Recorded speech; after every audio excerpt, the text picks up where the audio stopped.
aqui, vacilando e vou te ouvir. Nenhum som seu coração.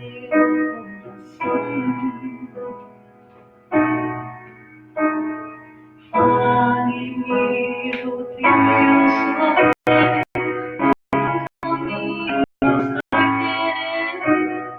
Posso restaurar a sua vida.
Todos nós só por assim, as canções se dão as mãos, somos todos filhos do Senhor. Sai o ódio e o amor, vai a guerra, nasce a flor, e não cantaremos aleluia.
Deus, aqui neste momento,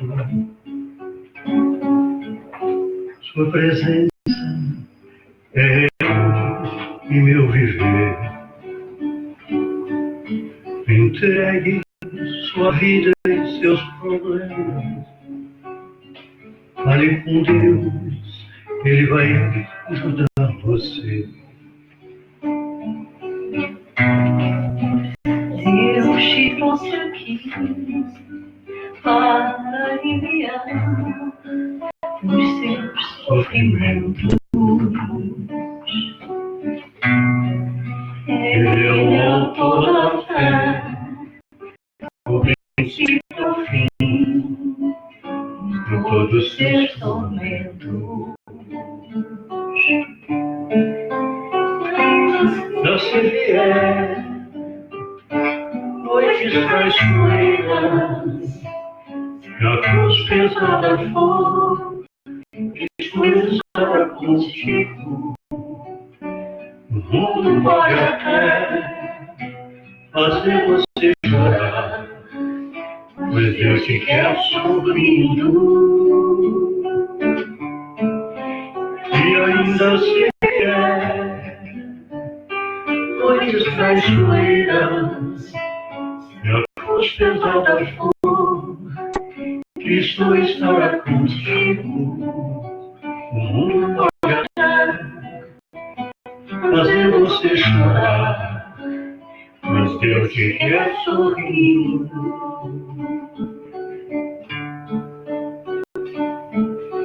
Seja qual for o seu problema, fale com Deus, Ele vai ajudar você.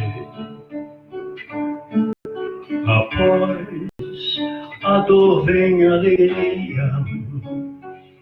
Deus é amor e não te deixará sofrer.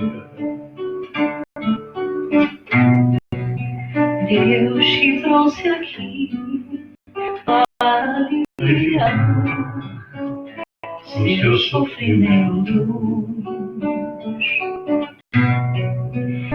Ele é o autor da fé, do princípio ao fim, em todos os seus tormentos.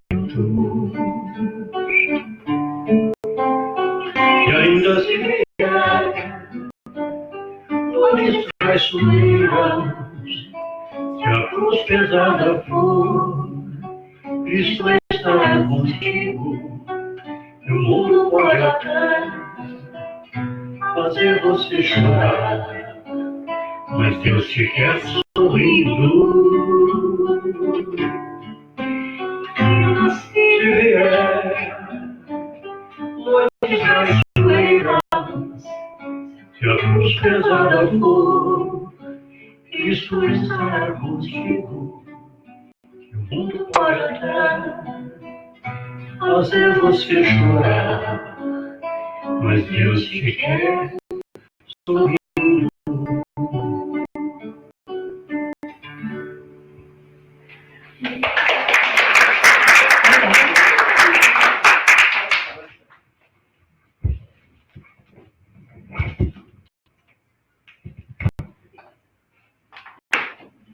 Vamos convidar então o Eduardo para fazer palestra com a gente sobre bem e o mal dentro de nós, não é? Eu vou ficar traduzindo lá para os nossos americanos. Obrigada. Precisava ir embora.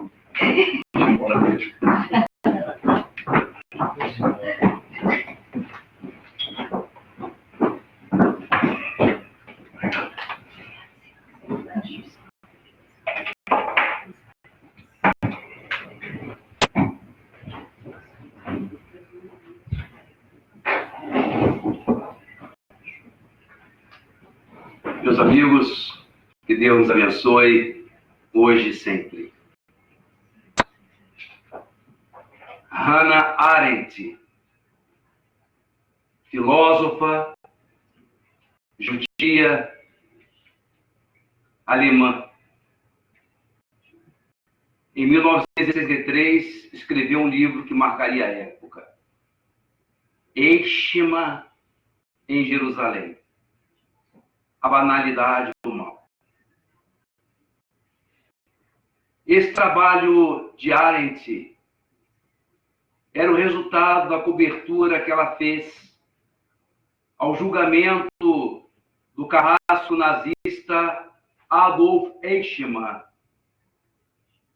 realizada essa cobertura em 1961, em Tel Aviv, quando o carrasco estava sendo julgado por crimes de guerra, genocídio e crimes contra a humanidade. Ele negou todas as acusações, mas, por fim, foi considerado culpado e foi executado pelos hediondos crimes cometidos. Nesta obra, Arendt não se reduz a somente retratar o julgamento.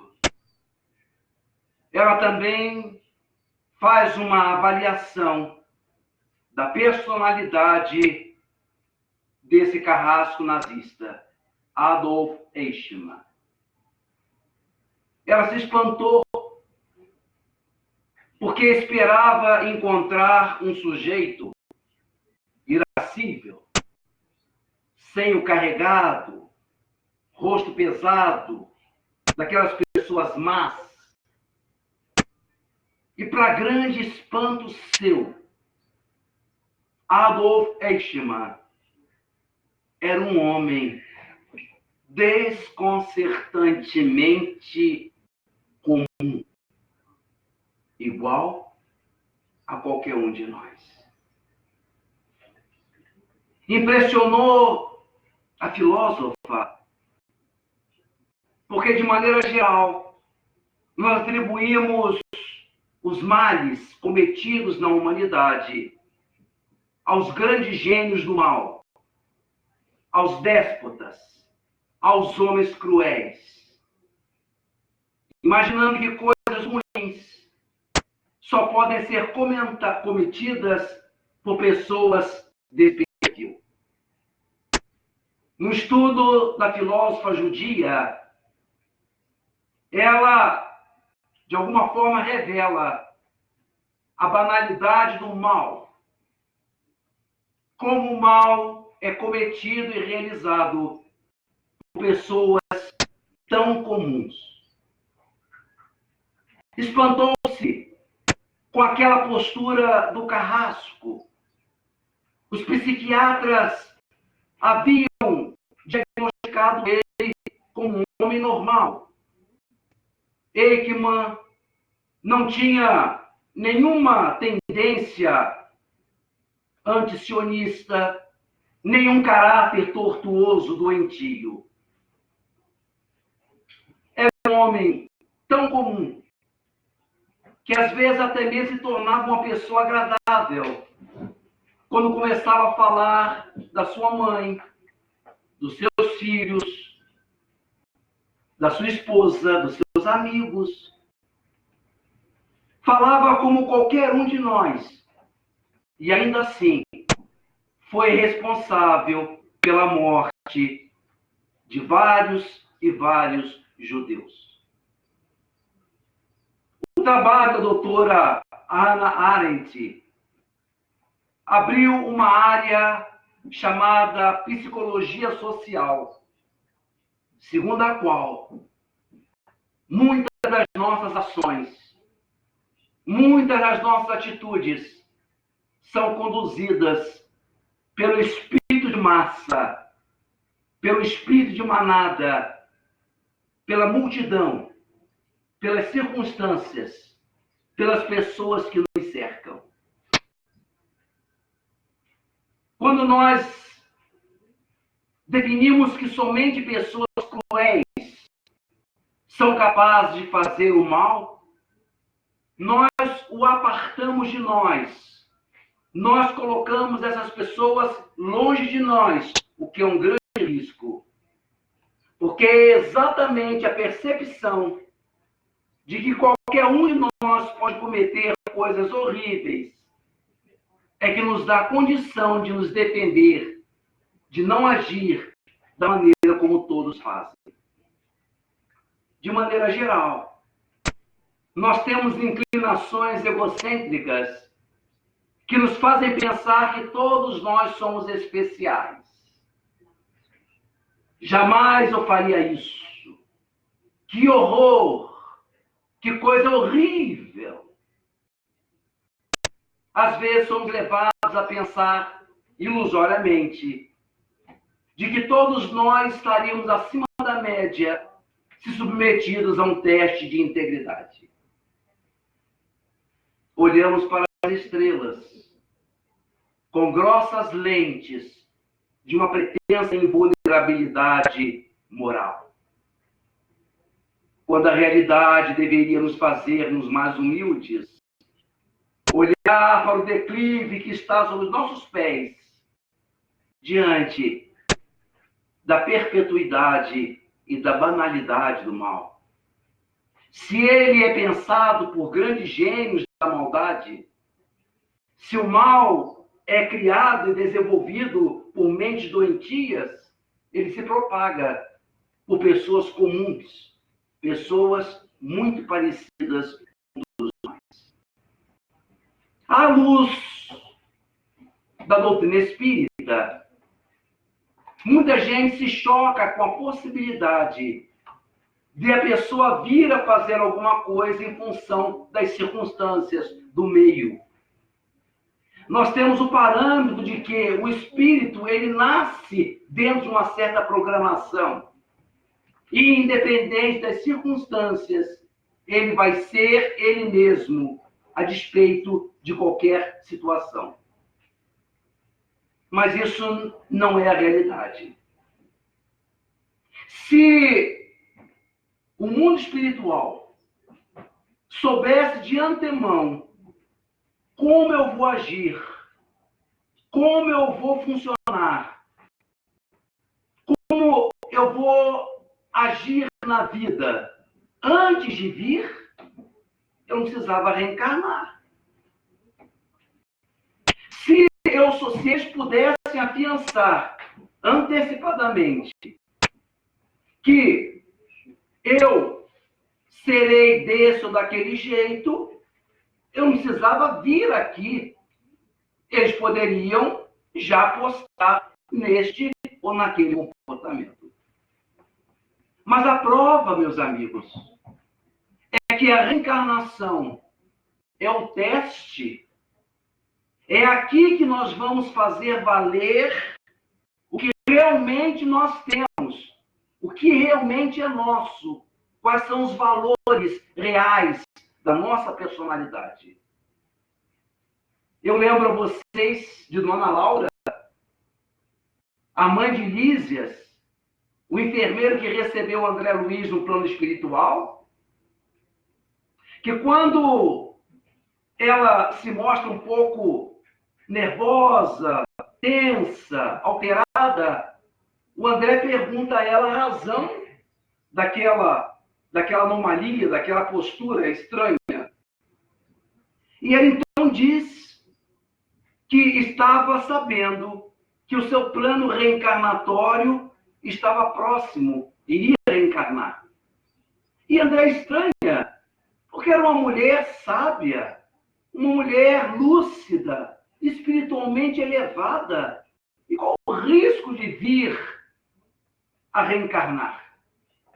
E ele então diz, André, aqui as condições do meio nos ajudam, nos elevam. Quando nós oscilamos para baixo, quando não estamos bem, as forças circunstanciais da situação nos conduzem para cima. Mas lá na Terra, eu vou ter de mostrar o que eu sou, em circunstâncias muito diferentes. Então, em verdade, nós temos valores sim, mas é no dia a dia, no hora a hora da vida física, vivendo em circunstâncias as mais diversas, e no meio é que nós deveremos provar o que nós temos de verdadeiro em nós mesmos. Eu lembro a vocês também que certa vez uma senhora procurou o Chico e disse, Chico, então é verdade que você morre e Emmanuel nasce? Você vai e Emmanuel vem? É verdade, Chico? E naquele jeitão mineiro, disse, parece que sim. Parece que eu vou e ele vem. E completou. Eu só quero ver se ele vai aguentar o tranco. Porque o tranco não é fácil. Quero saber como é que a Débora está traduzindo. De modo Porque é verdade, queridos. Nós conhecemos o nosso mundo. Nós trabalhamos, pagamos conta, tiramos férias, viajamos, vivemos no meio de leis que regulam o nosso comportamento. Pessoas que nós admiramos, que respeitamos, estão ao nosso lado e nós não queremos decair sob os olhares delas. Então, nós vivemos dentro de um contexto que, de alguma forma, exerce uma influência sobre nós para nos termos esse comportamento, esse tipo de conduta. Mas se esses fatores, se essas leis, se esses regulamentos saírem, se afastarem de nós, se estivermos numa circunstância em que não existem elementos externos regulando a nossa conduta, o que eu sou? Quando estamos de férias, por exemplo, num país distante. Imagina eu, por exemplo, solto em Nova York. É aqui. É quando nós estamos a sós com nós mesmos. É que nós temos de fazer valer a nossa realidade, os nossos valores, aquilo que realmente nos representa perante nós mesmos. Uma outra experiência curiosa é quando nós criamos perfis falsos na internet, na rede. Ali é uma ótima, porque ali sai cada coisa que a gente nem pensa que aquilo tudo está na gente, mas somos nós. Então, esses estudos de psicologia social, eles ajudam a nós imaginarmos que temos de estar atentos e não nos conduzir pelo espírito de manada, pelo que todo mundo faz. Às vezes, desobedecer, reclamar, denunciar, falar, não agir dessa maneira é o certo, na medida em que as circunstâncias nos forçarem a fazer algo que se contaste com o nosso jeito de ser.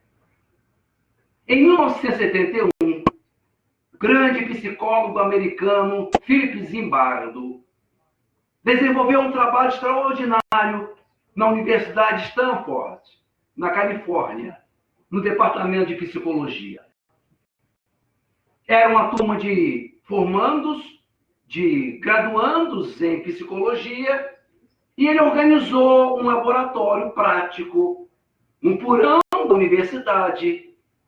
A experiência consistiu em dividir os alunos, de um lado aqueles que deveriam representar os policiais de um presídio, e aqueles outros que deveriam representar os criminosos, os prisioneiros. Era um jogo, era uma brincadeira. Bastou, porém, rotular uns de policiais e outros de bandidos prisioneiros. E a experiência, que foi projetada para durar 4 semanas, teve de ser encerrada em 8 dias. Porque os alunos rotulados de policiais, eles exageraram tanto nos castigos, expondo os colegas ao frio, às vezes nus debaixo da neve, um estresse psicológico enorme, de modo que temeu-se morrer um aluno na Universidade de Stanford. E Philip Zimbardo, ele é obrigado a encerrar a experiência em apenas 8 dias, porque aqueles que se achavam os tais, os guardiães, os soldados, os policiais, se investiram de tal forma nesse rótulo que começaram a cometer atrocidades e eram simplesmente colegas de turma. O que nós sabemos de nós? que traduzir direitinho, viu? Coisa do saber. O que nós conhecemos de nós mesmos, queridos? Qual é o tamanho da nossa força e da nossa fraqueza? Até que ponto nós funcionamos em função da multidão, das circunstâncias, do meio em que a gente está? Vou fazer uma pergunta que vocês não precisam responder agora. Levem consigo. Existe alguma coisa horrível que alguém já tenha feito e que vocês têm certeza que jamais se sentirão inclinados a fazer a mesma coisa? Deixemos a teoria. Vamos para a prática. Vamos para Ruanda, 1994. Em Ruanda viviam duas comunidades, duas etnias harmônicas, perfeitamente harmonizadas. De um lado, os Hutus. Do outro lado, os Tutsis. Os Tutsis eram a minoria, uma minoria intelectualmente mais desenvolvida, economicamente mais aparelhada, e os Hutus, a grande maioria, empobrecida. As duas comunidades que viviam perfeitamente bem harmonizadas, a ponto de famílias Hutus se entrosarem em famílias Tutsis e vice-versa. Bastou que alguém disseminasse a ideia de que a causa de pobreza dos Hutus eram os Tutsis. Eram eles que lesavam, eram eles que enriqueciam em detrimento dos Hutus. Bastou isso para que a comunidade Hutu se armasse de enxadas, pás e machados, enxadas, e matasse, num único verão, em apenas 3 meses, 1 milhão de pessoas morreram em Ruanda em função de um rótulo colocado nos Hutus.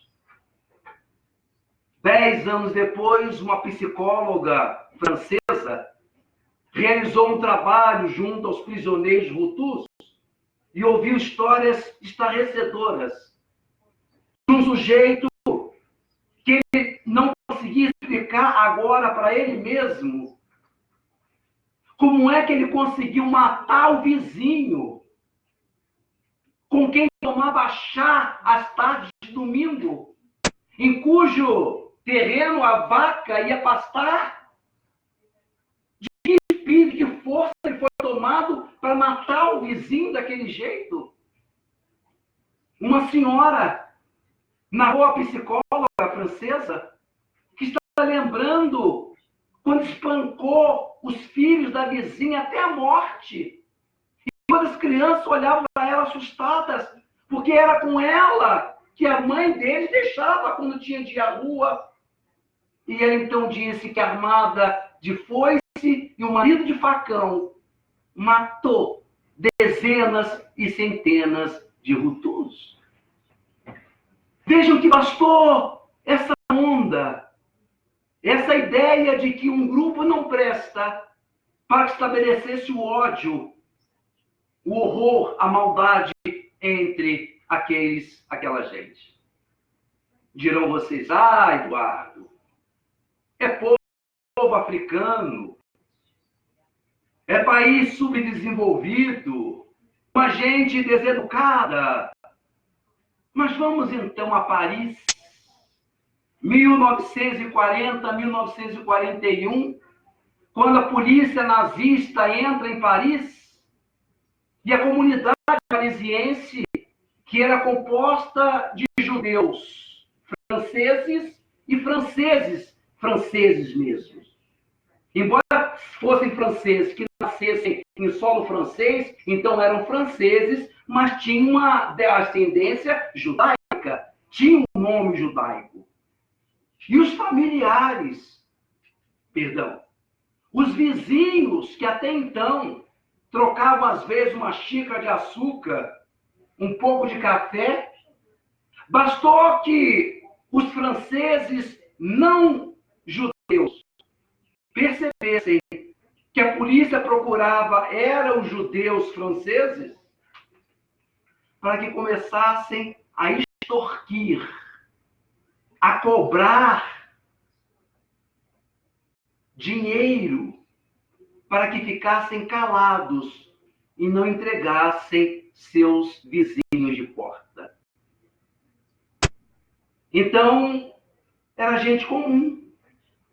Gente que viu que aquela situação favorecia e viu a possibilidade de ganhar, de usufruir de algumas facilidades e, para isso, entregou os seus vizinhos. Isso aconteceu também, segundo a revista Spiegel, uma revista alemã, aconteceu também em outros países em redor na Europa. Então, essa é a banalidade do mal. Essa possibilidade que nós temos de, às vezes, funcionar em função de todos, sem estabelecer uma avaliação crítica do que realmente estamos fazendo, a decisão nossa de agir desta ou daquela maneira. Além do mal, existe uma outra maneira de a gente agir ou não agir de maneira perniciosa, que é o chamado mal da inação. É quando a gente não age. A questão 932 do Livro dos Espíritos pergunta a Kardec: por que é que neste mundo os maus parecem sobrepor-se aos bons? Por que é que nesse mundo parece que há prevalência dos maus sobre os bons? E os Espíritos dizem: porque os bons são tímidos.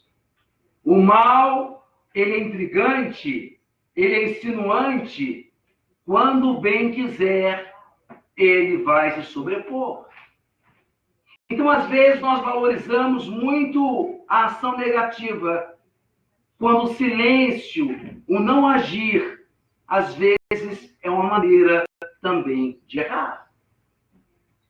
E como nós poderíamos nos defender disso, queridos? Como é que nós podemos agir com espírito crítico, consciente, sabendo que a decisão é nossa, para o bem ou para o mal, mas que somos nós que estamos decidindo? Como é que nós podemos defender dessa tendência do meio, das circunstâncias, da multidão, de agirmos conscientemente? Vão aqui 4 lembretes. Primeiro deles, assumamos que nós erramos. Eu não sei se vocês já ouviram essa frase, essa afirmativa. Não sei se ela é tão comum. Vocês já ouviram falar que errar é humano? Errar é humano. E se errar é humano, e se eu sou humano, eu erro. Então, eu posso ter analisado a coisa de um jeito e achado que eu estava certíssimo. Eu fiz a coisa correta, mas a coisa mostrou que eu não estava certo. O que é que eu posso fazer a partir daí? O que eu tenho de fazer nessas circunstâncias? Usar as palavrinhas mágicas. Me desculpe. Me perdoa. Eu não tive a intenção. Por favor, me desculpe. Temos de ter coragem de assumir o erro e pedir desculpas. E não empurrar com a barriga, como se fosse uma coisa sem grande importância. Porque quando a gente pede perdão, aquilo de alguma forma traumatiza-nos, nos impede, ou pelo menos dificulta fazer o mesmo. Então, ao invés de empurrar para debaixo do tapete, a gente pede perdão. Eu errei, desculpa, não foi essa a minha intenção. Então, primeira condição, assuma que eu errei. O segundo cuidado, meus amigos, estejamos atentos. As regras de ação, os valores que nós temos, eles não dão conta de toda a problemática da vida. De vez em quando vão surgir situações que nós não sabíamos como agir. Então não pensemos que já está tudo pronto, que nós já sabemos agir em quaisquer situações. Em verdade, nós sabemos alguma coisa, mas estejamos atentos para quando surgir uma situação nova e nós então reflitamos como a maneira de melhor agir. Terceiro, sejamos responsáveis. Sejamos responsáveis pelo bem ou pelo mal. Não culpemos o outro, não deixe que o outro assuma a nossa culpa. Sejamos responsáveis, porque isso sensibiliza também a nossa capacidade de acertar. E quarto, cuidado com o sentimento, com o desejo de pertencimento. O que eu quero dizer com isso? Todos nós temos necessidade de viver em grupo. Todo mundo gosta de ter pessoas amigas. Não existe talvez experiência mais complicada, mais ruim do que o escritório, a área, o setor que a gente trabalha, todo mundo organizar para sair e não chamar a gente. É horrível. Todos nós queremos ser convidados também por todos, estar presente. Mas cuidado, meus amigos. Às vezes o grupo tem regras que violentam as nossas. Então talvez não valha a pena participar desse grupo. É melhor ficar de fora. Então cuidado com a dependência de grupo, de pertencer a determinada comunidade. Imaginemos uma cena de um sujeito, um grupo de amigos, de colegas de trabalho, no meio do expediente, na hora do almoço, descansando o almoço. E aí um sujeito cisma com o outro e começa a fazer piadinhas, considerações sobre o cabelo, sobre a gravata, o nó errado, o sapato velho. Daqui a pouco ele começa a falar dos familiares desse rapaz. E a pessoa que está ali na berlinda, como nós dizemos, a pessoa então dá aquele risinho amarelo, como se não estivesse importando, né? Como se aquilo não estivesse atingindo. Ele está rindo assim, sem graça.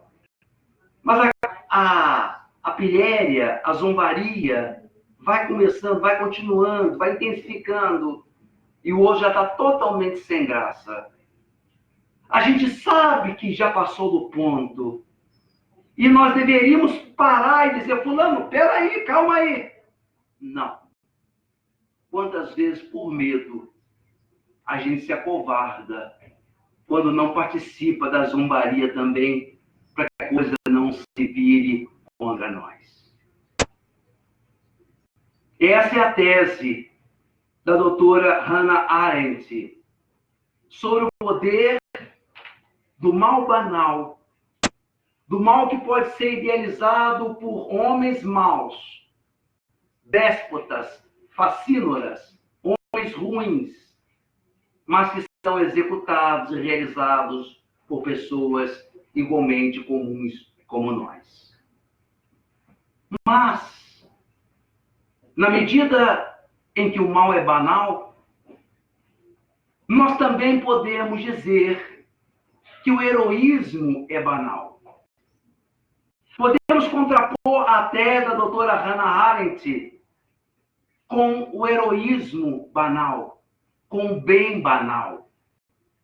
Assim como pessoas comuns são capazes de fazer coisas horríveis, pessoas comuns são capazes de fazer coisas maravilhosas. E isso só depende de escolha. Só depende de nossa decisão de fazer diferente. Lembremos-nos daquele herói desconhecido, um chinesinho, um homem baixinho, que naquele 5 de junho de 1989, na Praça Tiananmen, em Beijing, na China, decidiu parar 17 blindados.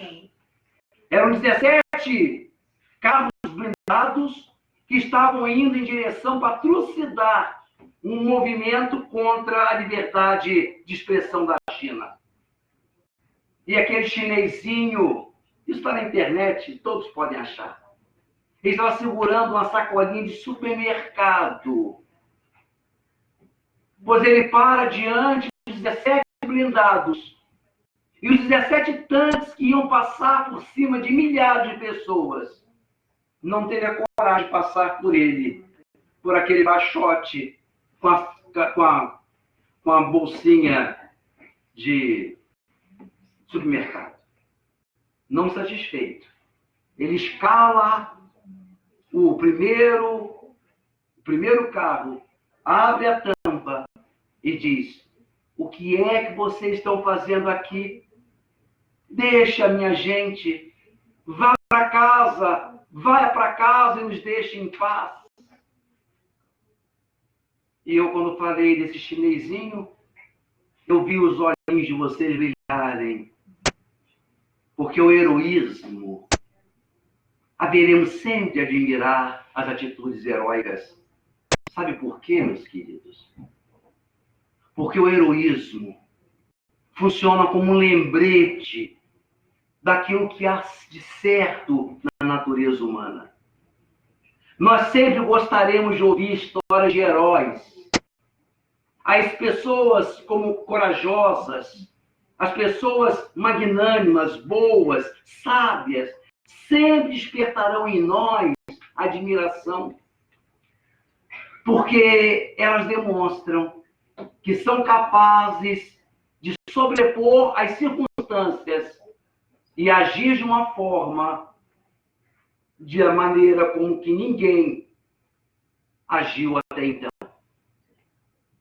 A banalidade do mal tem muito a ver com a banalidade do bem.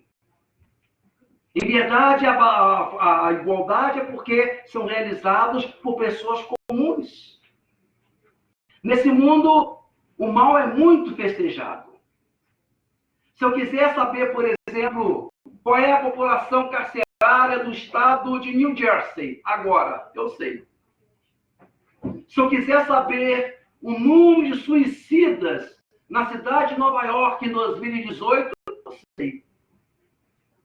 Mas eu não sei quantos foram gestos de gentileza trocados no estado de New Jersey. Quantas manifestações de carinho na rua aconteceram, porque as estatísticas são sempre em termos de valores negativos. Então, a banalidade do mal, ela compartilha com a banalidade do bem o fato de que pode ser feito por qualquer um de nós. Voltando a Ruanda, vários foram os Hutus que se negaram a matar os Tutsis só porque foram tidos como privilegiados. Eles se negaram a matar os seus amigos, não obedeceram à lei, desobedeceram e continuaram fiéis à amizade. Em Paris, a morte dos judeus seria imensamente maior se não fossem alguns franceses que decidiram não entregar seus vizinhos, fizeram paredes falsas, esconderam no sótão, nos porões, nos abrigos de carvão, sabendo que eles, se fossem encontrados, eles seriam mortos.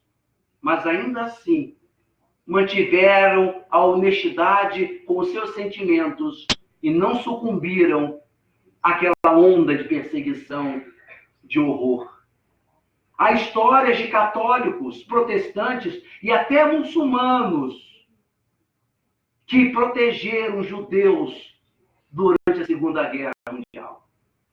A história de um general chamado Karl Plager, que em 2005 foi condecorado em Tel Aviv por ter salvo 1.200 judeus na Lituânia. Um oficial do exército alemão que se negou a matar os judeus. Então vejam que é sempre uma questão de escolha. Nós estaremos sempre diante de uma situação em que estaremos de posse da nossa decisão de ajudar ou prejudicar a pessoa.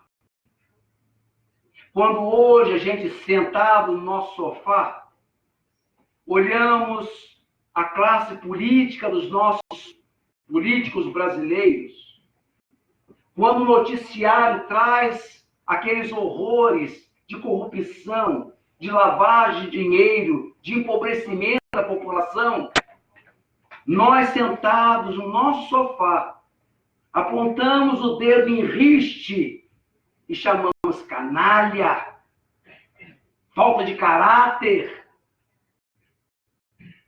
Devemos olhar para nós, queridos, porque haverá sempre um corredor escuro, sempre uma sala em que estaremos sozinhos, nós e a nossa consciência, e haveremos de fazer deste ou daquele jeito, desta ou daquela forma.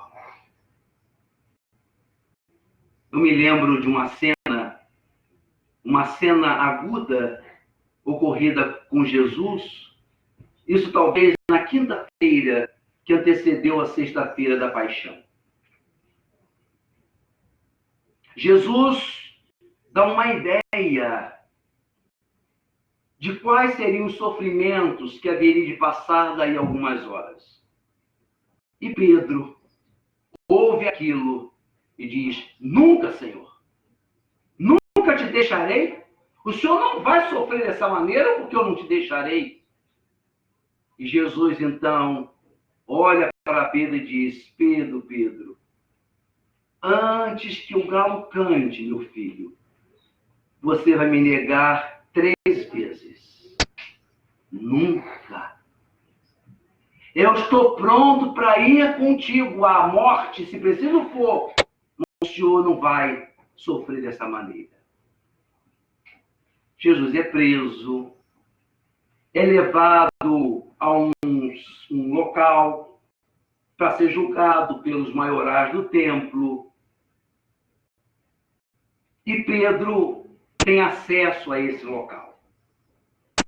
Quando ele passa pela portaria, pela recepção, tem uma senhora, uma recepcionista, sabe aquelas pessoas que marcam a gente, que olham já atravessado? Essa senhora viu Pedro passar e disse: você não é um dos seguidores daquele homem lá dentro?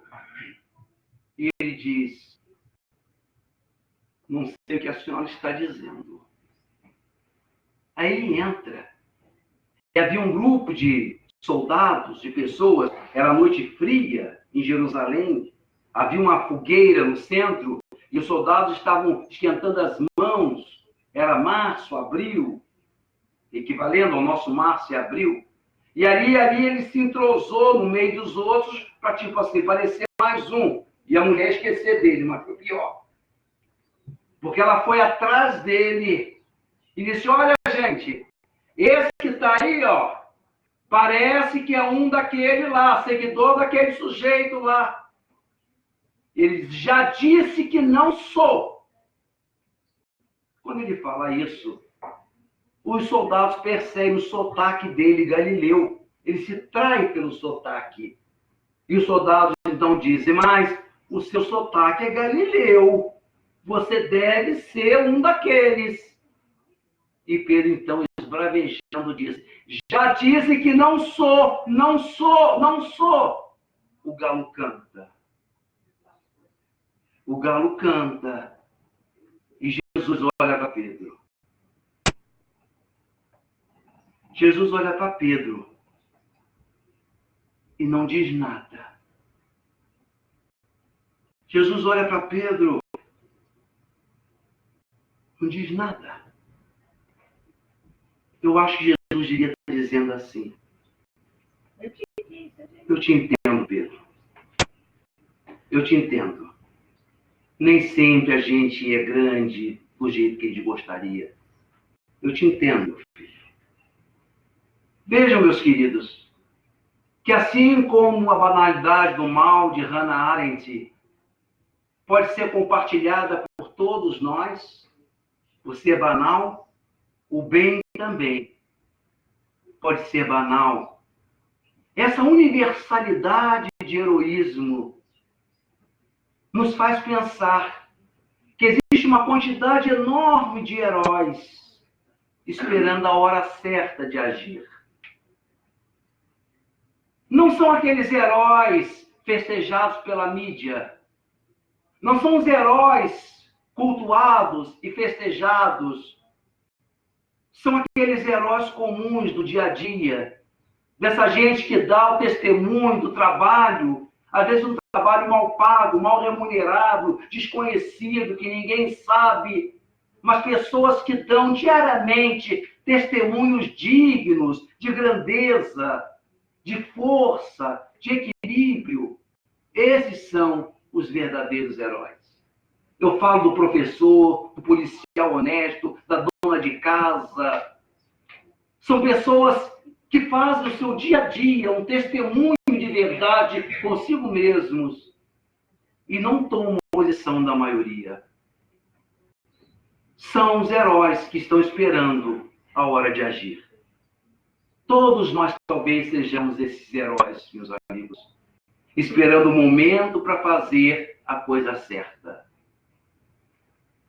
Não pensemos ou desconstruamos a ideia de que nós já sabemos tudo, de que nós somos capazes de fazer sempre o melhor, porque já sabemos as regras, sabemos o que é certo e errado. Não! A vida é mais dinâmica do que a nossa sabedoria.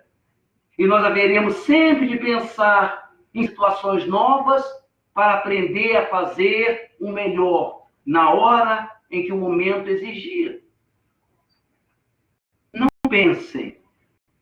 Não pense que nós somos o senhor Clark Kent,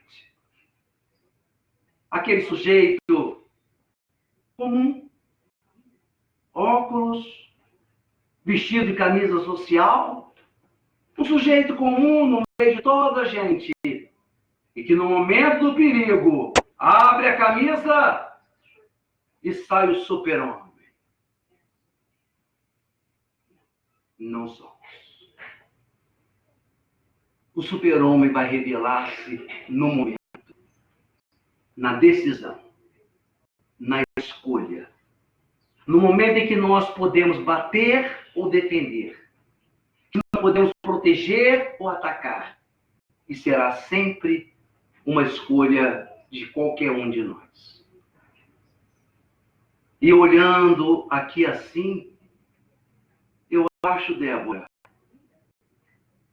que nós vamos ter de mandar confeccionar muitas coroas de louros. Porque eu estou vendo uma quantidade enorme de heróis anônimos, de pessoas que estão esperando um momento para fazer o melhor de si. Aquele instante em que nós vamos provar que as circunstâncias não têm poder sobre a nossa decisão. Quando decidirmos mostrar o melhor de nós na circunstância quando ela aparecer. Somos todos à espera desse momento. Quando o sino tocar, meus queridos, todos nós saberemos que toca por nós. É hora de agir. É hora de fazer o melhor. Eu só posso desejar que brilhe a vossa luz. Que assim seja.